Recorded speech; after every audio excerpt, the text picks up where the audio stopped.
Hello, and welcome to Book Solid, New Canaan Library's podcast for adventurous readers across all genres. I'm your host, Kathleen, a collections librarian. I'm your host, James, an adult services librarian. And I'm your host, Kat, a children's librarian. Before we get started, I just wanted to make a couple of podcast announcements. You may have noticed that we have a new logo and description anywhere where you get your podcasts. We've pivoted a little more in the direction of reading diversely across genres rather than just in YA, which was how this podcast started out, and more of a YA hybrid later on. So now in our new direction, we have our new logo, and we're excited to keep picking books that are for all sorts of readers. So without further ado, today we are talking about The Many Assassinations of Samir, the Seller of Dreams by Daniel Nayeri. And to give a quick introduction to the book here. So The Many Assassinations of Samir, the Seller of Dreams is a book about stories, family, and the importance of being able to tell a really convincing lie. It all starts when a young monk finds himself in debt to Samir, a merchant, storyteller, fabulist, and maybe con man who makes his living traveling up and down the Silk Road in search of a big score, a so-called merchant's crown.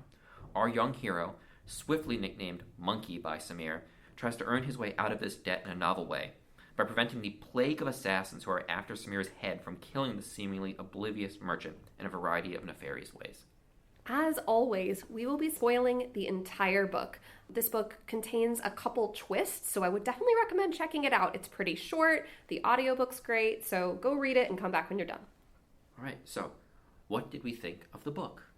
This was one of my favorite middle grade books that released in 2023. I was so delighted to see it get a Newbery honor. And I'm a big middle grade reader, and I found this to be so different from a lot of the novels that are being published currently.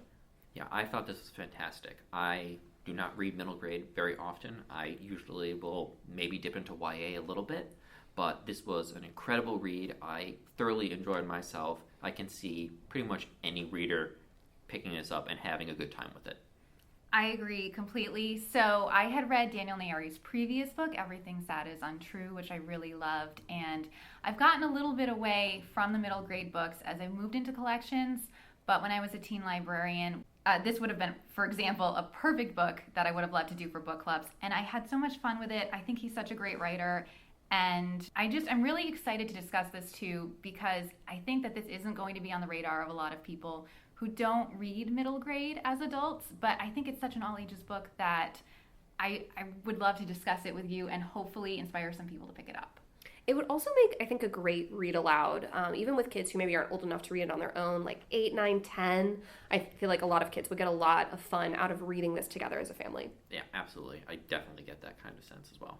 I wanted to start this episode in kind of a fun way, which is talking about what are the sort of books we enjoyed reading as children. When I picked this book up, part of what delighted me is that I really wanted to actually learn and read about the Silk Road as a kid. I was obsessed with history, and I felt like I couldn't find enough about this time period.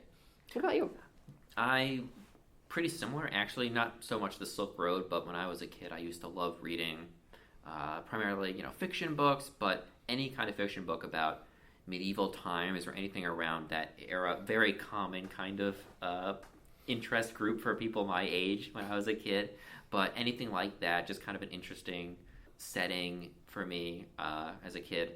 So definitely something I was interested in. I would have devoured this as a kid. Right, I would have read it multiple times probably. Oh, yeah. I think it's interesting because I don't think this is the kind of book I would have picked up as a kid, but I don't know if that means I wouldn't have liked it. I just think it would not have been on my radar. It would not have been something I was thinking about. I think I read some adventure stories, but I was more so in the mode of like kid moves into a haunted house or spooky things happen. But yeah, so I don't know if I really would have. It's so funny with kids' books that I think in my mind there's so much more out there now. And like, I don't know that I would have found any books like this as a kid, but I'm so happy that they're here now, and I'm still glad to be reading them. Yes, agreed. It's weird. I feel like I'm just thinking back about like the kind of books I really did read as a kid, and I would seek out books that took place in settings that were, to me, where I grew up, like as an exotic place. Like in Europe was exotic to me, so anything in the medieval time that was exotic. Also things like in the Middle East or in China, like things like that, any kind of book like that I would seek out because I was kind of hungry for those experiences in literature. Yeah, and that really brings me to sort of like the context within children's lit and when this book's coming out. Speaking as someone who's really passionate about children's literature, Historical fiction is pretty popular among our readers, and the vast majority of it is set in the United Kingdom or in the US in the 20th century. You do get a lot of medieval European books as well, but that leaves out so much history in so many places, which means children aren't able to imagine those places with as much vivid historical clarity, places that are different from what they're maybe familiar with. So I'm really passionate about historical fiction being much broader than the UK and the US in children's lit. I think is a lot about how we represent this place in the world. Uzbekistan and Western China is mostly where this book takes place, right? Places that you very rarely see in any literature, let alone kids' books. So I'm excited to champion this book both because it's amazing and because I do feel like it's still too rare in children's books. Well, what did we think about the narration of this book? Because this book features an unreliable narrator from the get-go. In fact, before the book even starts, it begins with the author pulling one over on you with a fake quote by a fictional historian about the Silk Road, mentioning an assassin or something on there. And then it goes into this story.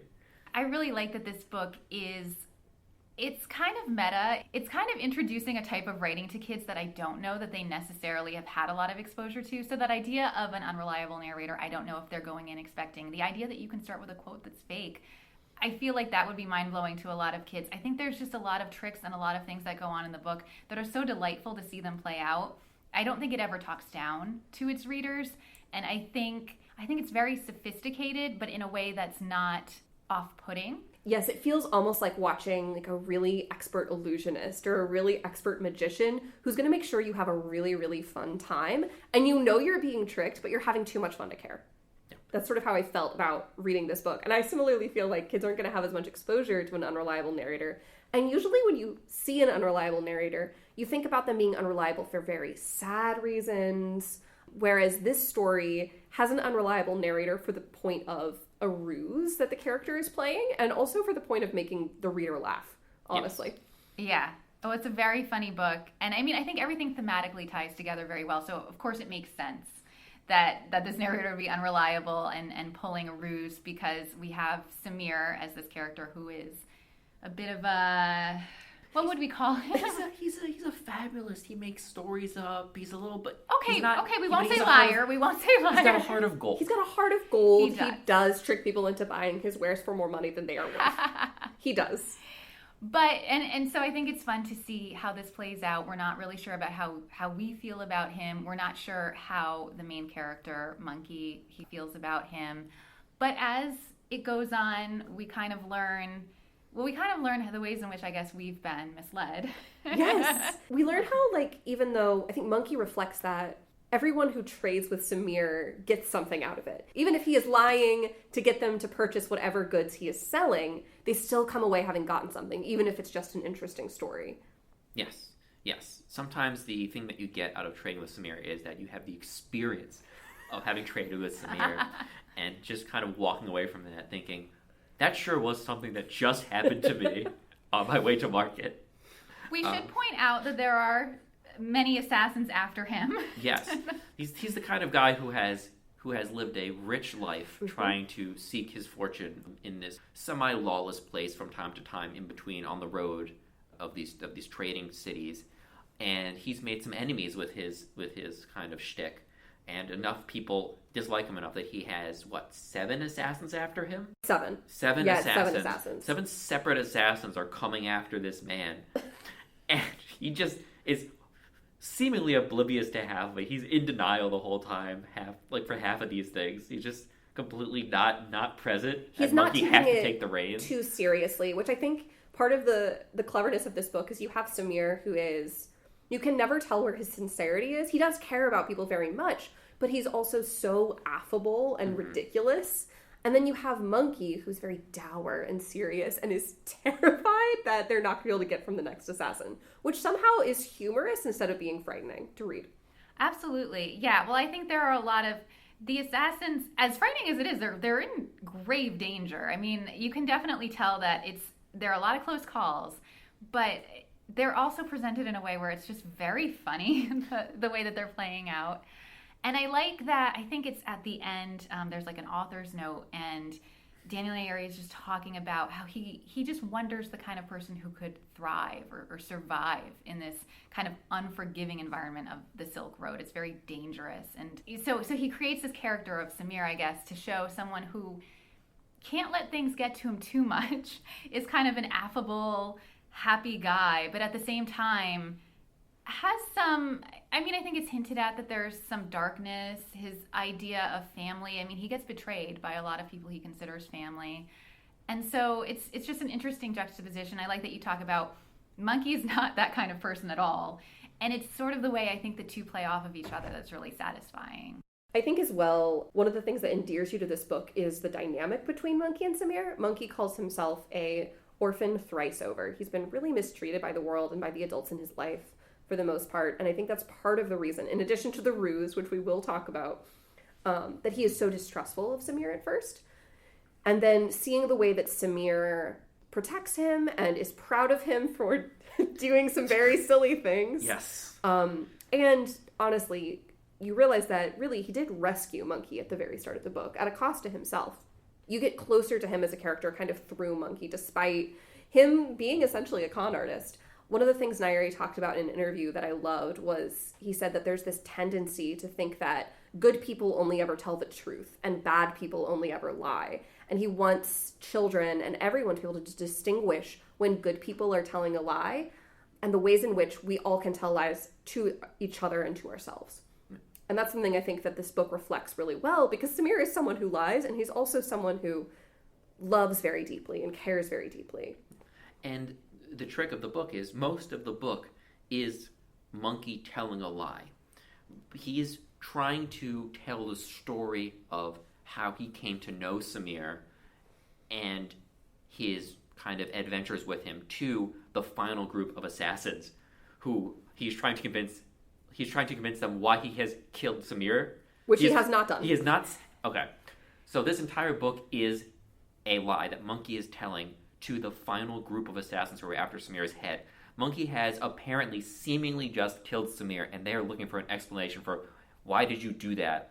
What's going on? And this entire book is him trying to convince them that he legitimately had a complicated relationship with this man, but eventually couldn't deal with him anymore and took the final step and assassinated him out from under them, and is begging for their mercy and trying to convince them to not, mistreat him or anything like that.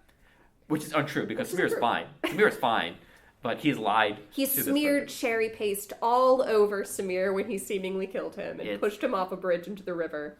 So it's all a lie, which recontextualizes so much of the book. This is a book that benefits from a second read, and it's short enough and easy enough to read a second time that you'll just be laughing out loud the whole time. Because, and what really made this stand out to me is, going back to it, the best lies they're rooted in the truth. There's elements of truth to them. I feel like Monkey does have a complicated relationship with Samir, and I feel like in parts of the book where he's struggling with that, he's trying to figure out how to balance what he's trying to convince these assassins and also his own feelings that he's coming to terms with while he's telling the story. It's so well done. Mm-hmm. I want to talk about the other side of the lies, because we also have the most villainous characters in the book are an assassin named Sid and his daughter, who at the start of the book are undercover. Nobody knows they're Sid in the caravan, and they've been hired by one of Samir's friends to kill him. Yes. And Monkey gets very close to them. He has a crush on Mara, who is Sid's daughter.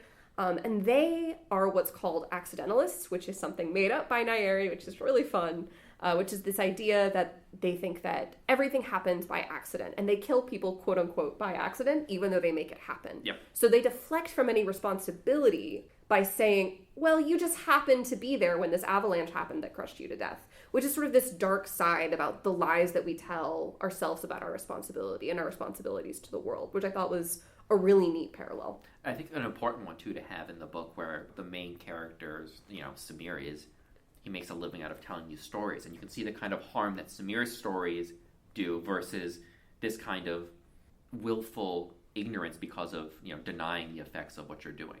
Yeah, everyone who trades with Samir comes off better. Everyone who is affected by Sid and Mara lying to themselves about their responsibility is dead, presumably. Mm-hmm. And speaking of sort of the fun of like Sid being made up, Nayeri includes footnotes about history at the end of the book, and he has a section on accidentalism where he's just like, I made this up and it was fun. We should talk about other really fun parts of the writing. Yeah. I mean, I think the great thing about this book is that it opens.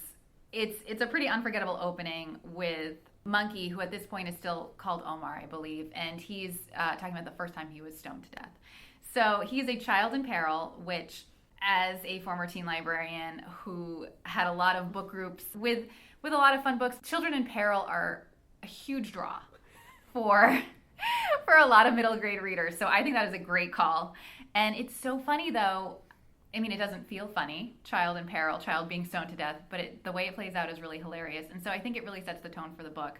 As we find out, this is kind of a lie in and of itself. There was no second time when he was telling the story that he got stoned to death, which also cracks me up. And then he says he sort of wills it to happen because it happens after his story that he's telling the assassins. Every chapter, I think, has just a wealth of really funny scenarios and really clever jokes.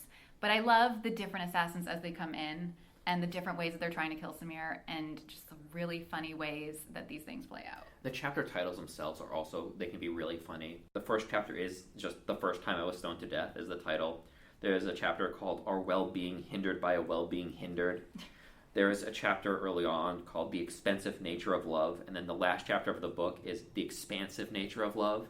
So there's a lot of clever, fun jokes happening with writing that I think kids can catch and be happy about. And then as an adult, I just think it's cute to see. And then there's a lot of like historical and mythological references that I think are going to really appeal to adults.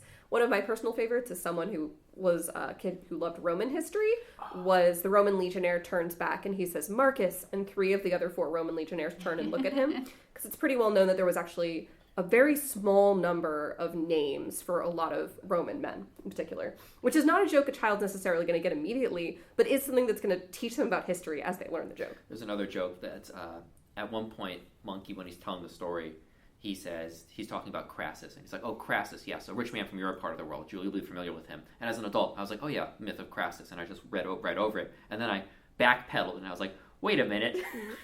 Who are you talking to? Who are you talking to, child? And that's before you know that this whole time Yes. he's been talking to the Roman legionnaires on a first read.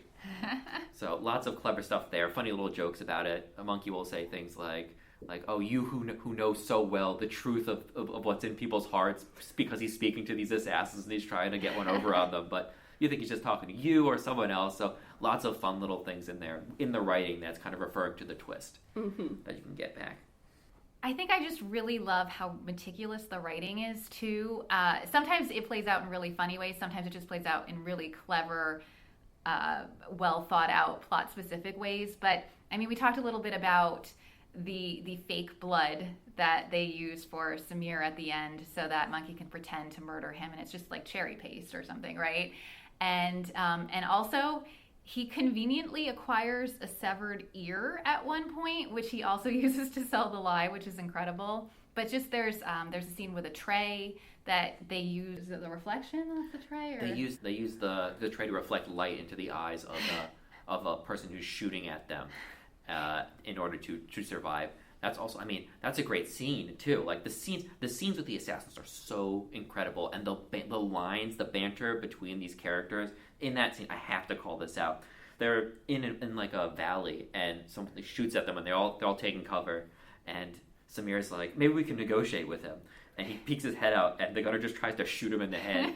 And then Samir kind of looks around and says, that's just his starting position. We can talk him down. It's like, it's incredibly funny. So meticulous writing, yes, but like the character banter also meticulously planned out. It hits when it's funny. I think that to go along with that, like the pacing is perfect. Oh yeah. There's brief moments of downtime, but the way that you're sort of breathlessly carried along from misadventure, I would say, to misadventure is just a ton of fun. It's really hard to put down. It is. Well, and it's funny too, because there was this part where I was starting to worry it was getting too episodic.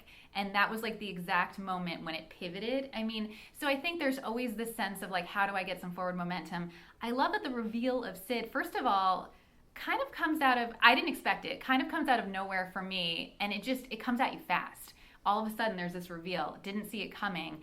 And it happens before there's actually an assassination attempt from them, which is really cool. So there are kind of these layers of like, what am I expecting to happen? The times that the information is revealed, it's just really dynamic and interesting. So I'm like constantly hooked on what's going to happen next. How is this going to happen? The fact that I didn't even know what Monkey's narration, who it was to, it's all just incredibly paced. I think as well, going back to like the pacing and the structure, this is quite a sophisticated book in terms of plot. I think one of my favorite things about it is that at the end, they have basically nothing to their name. They have a few coins and a jade sash as they go to Samarkand. And yet you feel that these characters are in a much better place, which, I mean, they are. They've evaded 7 assassins. But also, you would expect in many books of this nature that they would get the merchant's crown, that they would end with some material reward for all their hardship. But instead, their reward is just the relationship that they've built with each other. I'd say the merchant's crown was the friends we made along the way. Yes, There I we was go. thinking it. I was wondering if someone would say it. So we should talk about love? Yes, we have to talk about love. Mostly because there's 2 chapters in this book with love in their title, the expansive and the expensive nature of love. Mm-hmm. Because Monkey insists to the reader that this is a love story. And he's also insisting that to the Roman legionaries who he's trying to fool. Yeah. There is the love that he feels for Mara, which is a crush that is not reciprocated by the text. There is the complex love that he feels for Samir. Monkey, from the very start, is pretty fixated on the concept of love. With the monks that he was with, he was kicked out for asking about love, actually, I believe. I think it was because they had a very specific worldview where it's something about like, we're always surrounded by life and we're always surrounded by death. and there's nothing else. There's nothing else. And Monkey asked about love being something else that could surround us. As an orphan, I think he's especially fixated on that idea, which makes sense. He, I think at one point, daydreams about having like a wife or a brother or someone who he would always know loves him, right? Like someone in his life to center that on. And Samir kind of becomes that person to him. I have this quote at the end of the book, which is, "Some love is the daily love of a friend, a person you might have nothing in common with except for a dream. In that moment, I understood the expansive and expensive nature of Samir's love for me," which is right before he pretends to murder Samir on the bridge. He was willing to die on the bridge so I would live, which is, Which Samir would have, I think. That's he found his merchant's crown at the start of the journey. Samir did, and he didn't even realize it, or maybe he did. He valued Monkey pretty highly. Six bolts of silk. 6 bolts of silk. That's worth a lot. Yeah. Silk's expensive. I think that we can't stop talking about this book without mentioning the illustrations. There are illustrations in this book, and they are not. It's not like every page is illustrated. I think every chapter might have an illustration, and they are always either beautiful or really funny. There's an incredible illustration of Monkey reacting to a severed ear that's just lying on the ground. It's so funny. You turn the page and you just see the most horrified small child's face of all time. It's so funny. And then he just goes on about how this is the worst that's happened to him, but he definitely doesn't have this ear out of it. He's Absolutely, incredible. Roman legionnaires, I promise you I did not keep the severed ear to that's not, pull one over on you later. That's just the proof. Yeah, don't worry about it. It's just great. It's so good. And it kind of, it makes me think of what you said at the beginning with this idea of introducing children to maybe a historical context that they're not as familiar with, the Silk Road, kind of just seeing what things should look like so they have a bit of a frame of reference. So I think there's so much fun to seeing the pictures, but I also think it does ground it a bit in a way, and it just adds a lot to it. Yeah. The audiobook's also great, and Kathleen and I both listened to that at one point. It's narrated by the author, and he does a great job really imbuing, especially Samir, with a lot of life and fun. I think anybody could pick this up and have a good time with it. Oh, yeah. I love books like this as a way of broadening our ideas of what kids' books can be. So thank you all for reading this one with me. Thank you for introducing it, because I am very happy that I was able to read this. Yeah, so I hope that our readers were willing to go along with us on this journey, because I really do think whether or not you have kids in your life, whether or not you would normally pick up a book like this, I think there's something for everyone. So we just wanted to go through a few read-alikes if you really loved this book, some things you might also want to pick up. So if you are looking specifically to learn more about the Silk Road and you're an adult, I really would recommend The Silk Roads by Peter Frankopan. It's a very accessible history of the impact of the Silk Roads, what they were like to travel, and sort of how they made the modern world in a way. I also would recommend, it's another all-ages middle grade, The Book of Boy by Catherine Murdoch. It's set in medieval Europe, and it follows, I think, another orphan as he goes on a journey to discover who he is. And Kathleen has a couple more for us. So I think maybe a little similar in that vein to The Book of Boy, I have The Inquisitor's Tale, or The Three Magical Children and Their Holy Dog by Adam Gidwitz. And this is kind of a Canterbury Tales style story, as the title might suggest. Also has kind of these illustrations. So I think the vibe of it is going to be very similar to Samir in that it's an adventure story, probably something that James would have liked reading as a child because it is set in medieval Europe. Sounds like it. So it is these three children traveling, or actually being chased through France, and they all kind of have these special abilities. One has healing powers, there's a peasant girl with prophetic visions, and a dog who's been brought back from the dead. And so there are these multiple voices, these many stories that are collected as they come together as unlikely allies and tell their story and try to escape and get to their destination safely. It's so much fun and also very funny. So I think also that if you love the humor in this book, you're going to also like the humor in The Inquisitor's Tale. The last book I had on the list was just, in case you haven't read it, Everything Sad is Untrue, A True Story by Daniel Nayeri, which now that I hear that title and I've read this book, I'm like, that's totally his sense of humor and his sensibilities. This one is rooted in his real life story, but also a semi-fictionalized account. So it's basically in middle school in Oklahoma, a boy named Daniel is telling his story to his classmates, but nobody believes a word he says. So it's basically in the style of 1001 Nights, him telling these kind of fantastical stories. How much of it is true, how much of it is not, but how much of it reveals the truth of his life regardless. So it's a beautiful writing. Again, he's such a good writer, and I really love reading his stories because I do think they have a sophistication, but they're still really pleasing to all ages. And what are we reading next? So our next book will be Mexican Gothic by Silvia Moreno Garcia. This was a popular book when it was first released. I believe that we have not had a chance to read a Gothic horror story for this season. And this is a Gothic horror novel set in 1950s Mexico, starring our protagonist Noemi, who is a socialite living in Mexico City, where she receives a desperate letter from her cousin begging for her aid. And she responds to it by journeying deep into the remote Mexican countryside to Hyde Place, a decrepit, moldering manor haunted by a past of secrets and violence, and in which the inhabitants are not at all well. And she must uncover what's going on here and why her cousin asked for her help, as everything seems to be closing in on her in this remote and desperate place. A fascinating book that I greatly enjoyed when I first read it. I'm really excited to reread this one. I do love a moldering manor, so I am Kathleen's in. It's hard to beat a moldering manor. But I think that's it for us here at Book Solid. We'll see you next episode. Thanks for listening.